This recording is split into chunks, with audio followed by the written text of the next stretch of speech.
wake that ass up. Early in the morning. The Breakfast Club.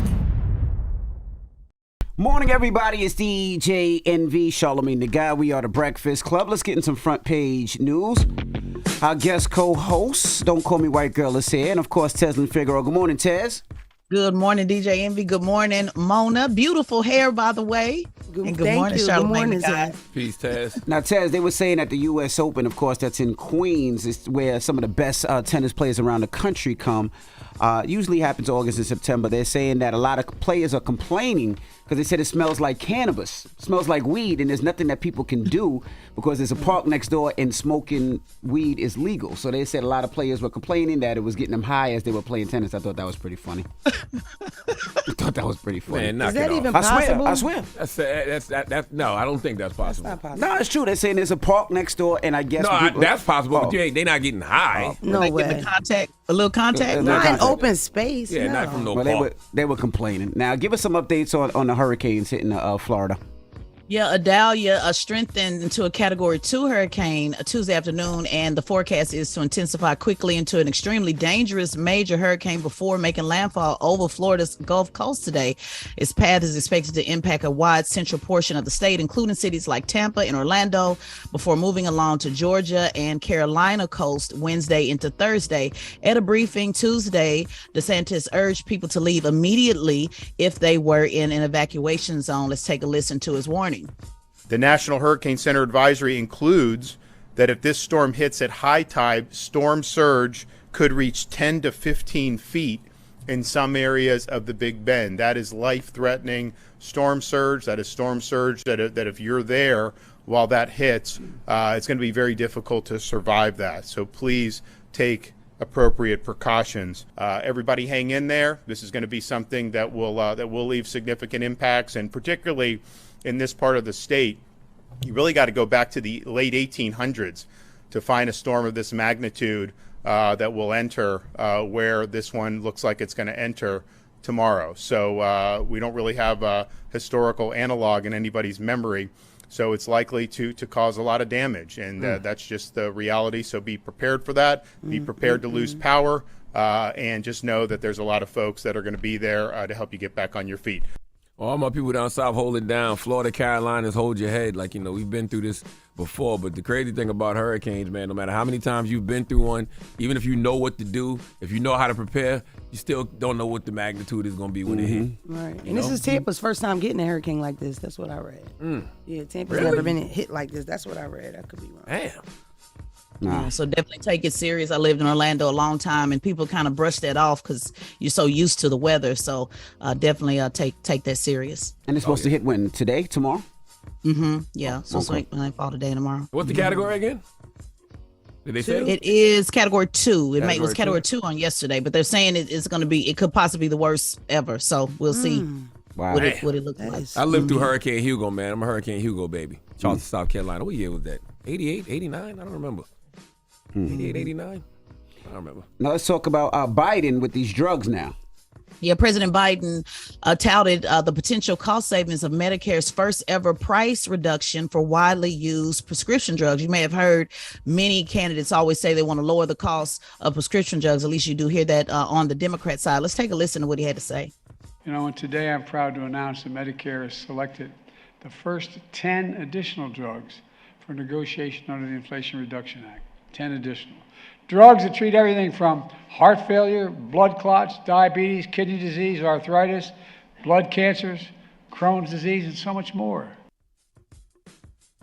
Now, the drugs on this list accounted for $3.4 billion in out-of-pocket costs for Medicare patients last year. He noted that he did not get any help from Republicans when it came to lowering the price. This is centered at his reelection pitch, where he's trying to show that he's deserving of a second term because of the work he's doing to lower the costs of these prescription drugs. However, it will not take effect until 3 years, so people won't feel it right now in the current inflation and rising costs, but you can expect him talking about this on the re-election campaign trail. Womp womp. All right. Well, that is front page news. 3 years? Like, who cares? I mean, at least in 3 years, people will get some relief in guess. 3 years. Yes. I'm not He mad needs at to wake that. up. He always sounds asleep. Sleepy Joe. Now get it off your chest. 800-585-1051. If you need to vent, phone lines are wide open again. 800-585-1051. Call us up right now. It's the Breakfast Club. Good morning. Wake that ass up. Early in the morning. The Breakfast Club.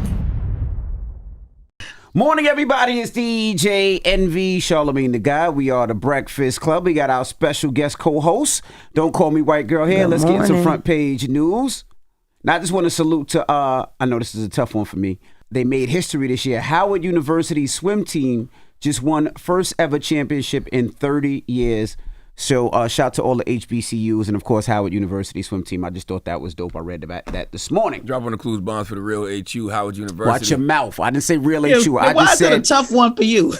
Because, I went to Hampton, the real HU. So, I know, but so that's why it's a tough one, because I knew some bum ass was going to say, that's the real HU. I went to South Carolina State, so. No, you did not go to South Carolina State. I got an honorary degree from South Carolina That's State not going, University. man. Did you? That's Yes. so cool. And that's my mother's alma mater. He did not go. Yes, you did. But Mona, he, he has did not go. but he has this little thing. You paid for it. And my other mama, Miss Nicole Brevard, went to South Carolina State. So I'm South Carolina State all day. I toured You know Hampton. I almost went to Hampton. I was this close. What But happened? you couldn't drive on your first year. I went to prison. That's a long story. We'll okay. talk about it later. Oh, damn. Still got education. Yeah. Okay. A little bit. But you couldn't drive in prison either, so what? I know. Go to listen, if you don't go to school, All right. you end up in jail. Now let's start, Tez. Vivek Ramaswamy. Yeah, once again, this is, I really want to hear your take on this. Republican presidential candidate Vivek Ramaswamy suggested that colleges should screen applicants based on their physical fitness. So we were just talking about college, so this is a perfect story. His comments follow a decision in June by the Supreme Court to strike down affirmative action by U.S. colleges where the race of applicants is considered in their applications in an attempt to benefit those from minority ethnic backgrounds. So he said there's a simple way forward that will drive excellence and diversity among talent, and he suggests that they should add a physical fitness section to the SAT instead of just math and reading. He believes that you should have the students do push-ups, pull-ups, a possible 30-foot shuffle run, and a V-sit reach to test their flexibility and a 1-mile run. So instead of affirmative action, he's saying, see if you can run a mile, and we can add that. This is the most craziest thing I've What heard. about the handicapped kids? Would be crazy. Well, what's the context? What's the correlation between that and going to college? Like, I don't understand. Like, what did he say? He didn't just say you should take a physical fitness test. Like, what's the correlation? That's what he just said. That ain't no correlation. That's the reason we'll make this story most sense. I think it's a dog whistle, to be honest. I think you don't like overweight people. In what way a dog whistle? Well, I think it's a dog whistle because based upon his consistent comments on affirmative action and black folks and, people of color, when you're saying, hey, you know what? I know we don't want to consider your race when it comes to getting in college, but hey, can you run a mile for us? Can you do a couple of push-ups? That girl's Well, that don't make no sense because roughly 2 out of 3 U.S. adults are overweight or obese. So Yeah, that's 40%. 69%. No, 69%. Really? So that ain't just black people. Oh no! Well, it said 40% of Americans age of, I think, 18 to 29, or 40% are overweight. Oh, I thought, no, it's higher than that. It's harder? Yeah, 69% of Americans are obese. Nobody going to overweight or college. obese. That's what I'm saying. He should have said that about running for president. He should have said that about running for I think the president. dog whistle has merit. I do. I agree. with that. Yeah. You know what I'm saying? It's given a slave auction block to me. I mean, that might be extreme, but the physical fitness of I don't like it. I don't like the way it feels. Charlamagne got a point. He should have said that about running for president That's because right. Trump would have to drop out. Biden would have to run out. Facts. He would have to drop Biden out. definitely Biden can't can't do run a that. mile. Biden definitely can't run a mile. It actually is a part of he's getting it from the presidential alleged physical fitness, requirements. So What you mean? There's no way Biden can run a mile. There's no way Chris Christie can run a mile. there's no way that Trump was Trump can't 215 walk a pounds, mile. but he said he was. So there's a lot to unpack with that alone. But Charlamagne, you don't think that's a little bit of a dog whistle? You don't agree with Mona and I? No, because obesity is not just a race problem. Like literally, But this is 2 out of 3 U.S. adults are overweight or obese. Yeah, he's not talking about obesity though. He's just saying he's correlating this to affirmative action. He's not talking about obesity. He's saying if you can't get in, if you don't get privilege based upon your race, run a mile. That's what he's correlating. I thought y'all was saying. I thought y'all was saying that people who aren't physically fit, like that's what I thought it was. No. Couldn't go to college. Oh, No, yeah, that's the way I took it. The way you described it, I take it as if you can't run a mile, you're not physically fit. No, he is he's correlating this to affirmative action. Since they've taken affirmative action out of the colleges, he's saying the best way to, I guess, make it even is to have those students who would benefit from affirmative action, Jump higher, run which faster. are Black people and people You of feel color, me? to run a mile and You don't do a think show. that Black people are more physically fit than the average? Yeah, but that's why I feel like it gives the slave auction That's thing. the point. You know what I mean? Right. Almost like if you can work for But you we can make run our- them out. Right, because if you can make our teams win, then now you can go. That's slave auction shit. They don't get paid. You know what I mean?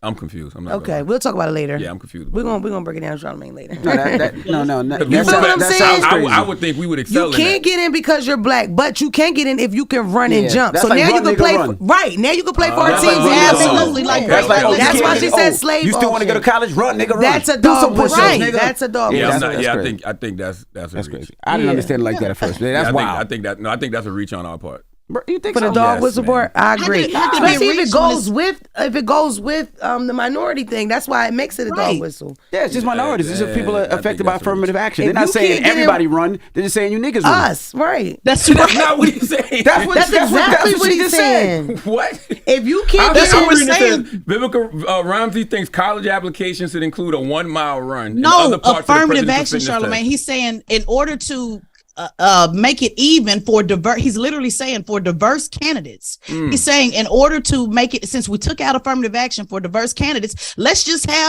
make them run. Let's Right. just add You this. can't get in they because you're took- Black anymore. So now you can get in if you run faster, jump higher. Right. That's not That's a dog wild. whistle. That is a total dog whistle. That's a total dog and that's whistle. how they're getting and down right Yeah, now. that's You got to wild. pay attention because that's how everything is real insidious now. It's like out in the open, but it's sneaky. It's weird. Yeah. Right. Like, well, they say y'all can run really good. Right, So that's and what I'm jump. saying. On the That's slave crazy. auction, when they Well, would look at your physical fitness. Yes. It might be a again, dog whistle, but boy, we'd win that. We'd win that a lot. We win it hands down. We We know in that. there. We would be getting in That's not college the like a we in mother there. effer. Y'all, we'd be getting in college like a mother effer. On the upside, They'll we be in there. begging Tess. to do it. They'll be begging to do it about race again. Right. All right. Well, that is front page news. Thank you, Tez. No problem. And make sure you subscribe to Tedlin Figaro's podcast, the Straight Shot No Chaser podcast on the Black Effect iHeartRadio podcast network, and follow at Tedlin Figaro on all social media platforms. All right. Now, when we come back, let's open up the phone lines. 800-585-1051. Mona's here. Don't call me white girl. Yesterday, you guys flooded her page. She said yesterday she got her hair braided. It took 16 hours, and it looked so nice, but she didn't shout out the braider, and people were mad. They were upset. They were pissed. Man, if you don't tell them people kiss your ass. 800-585-1051. Should she have shouted out the person that braided her hair? I mean, she paid full price. $1,500. She paid $1,500 to get it done. Should she have shouted the girl out, or is that her option? She should have done whatever she chose to do. But we'll talk about it when we come back. 800-585-1051 is the Breakfast Club. Good morning. Wake that ass up. In the morning. The Breakfast Club.